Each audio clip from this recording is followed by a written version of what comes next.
पिछले चैप्टर में हमने देखा था कैसे वेनिस अचानक आया और व्हाइट ओक की क्रू को स्पिरिट वर्ल्ड के बीच में छोड़ गया। अब जब थोड़ा सब कुछ शांत हुआ, सेलर्स ऊपर डेक पर इकट्ठे हो रहे थे।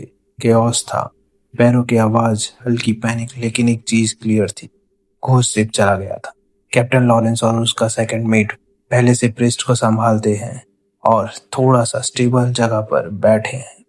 कैप्टन विंडोज के बाहर देखता है, अभी भी फॉग है, अभी भी वो लोग सेफ जोन से काफी दूर है, लेकिन फिर भी वेनिस्ड का चला जाना उनके लिए एक छोटी सी रिलीफ था।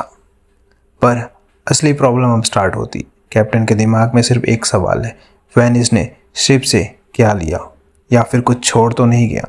क्योंकि अगर स्पिरिट वर्ल्ड की कोई चीज़ रियल वर्ल्ड में चली जाए तो उसका रिजल्ट कैटास्ट्रॉफिक हो जाता है, और अगर ज़्यादा देर स्पिरिट वर्ल्ड में रुके तो क्रू के लिए डेंजरस हो सकता है। इसलिए डिसीजन लेना बहुत ज़रूरी था।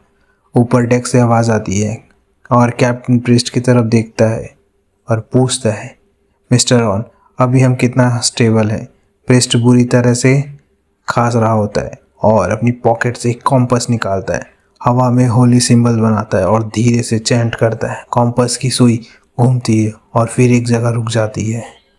प्रिस्ट कंफ्यूज टोन में बोलता है, हम सरफेस और स्पिरिट वर्ल्ड के बीच में हैं, थोड़ा रियल वर्ल्ड के पास, इसलिए डीप का कोई इफेक्ट नहीं पड़ा।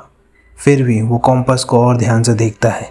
स्ट्रेंज रेलिक बंद होने के बाद भी हम बिल्कुल स्टेबल हैं, शिप डूब नहीं रही है। कैप्टन हल्का सा स्माइल करता है और मूड हल्का करने के लिए कोशिश करता है। शायद वेनिस के कोलिजन ने हमें कोई सेफ रूट पर ढकेल दिया है। प्रिस्ट थोड़ा हंसता है, कैप्टन ये जोक आपके लेवल तक अच्छा नहीं है। फिर सीरियस हो जाता है, जो भी हुआ चर्च को रिपोर्ट करना पड़ेगा। वेनिस सिर्फ अफवाह नहीं रहा। अब जब हम प्लांट वापस जाएंगे, आप और आपका ग्रुप कुछ टाइम के लिए सेलिंग नहीं कर पाएंगे। इसी बीच कार्गो सील रूम के पास एक सेलर खड़ा होता है। रूम खाली है, एनोमली 099 मिसिंग है। कैप्टन लॉरेंस सीधा बोलता है, सेल बिल्कुल ठीक थी, कॉफिन बाहर जा नहीं सकती, मतलब ये किसी सेलर की गलती नहीं है। सेलर नर्वस हो जाता है तो फिर कैप्टन की आवाज़ हैवी हो जाती है, वेनिस का कैप्टन एनोमली 099 का अपने साथ ले गया।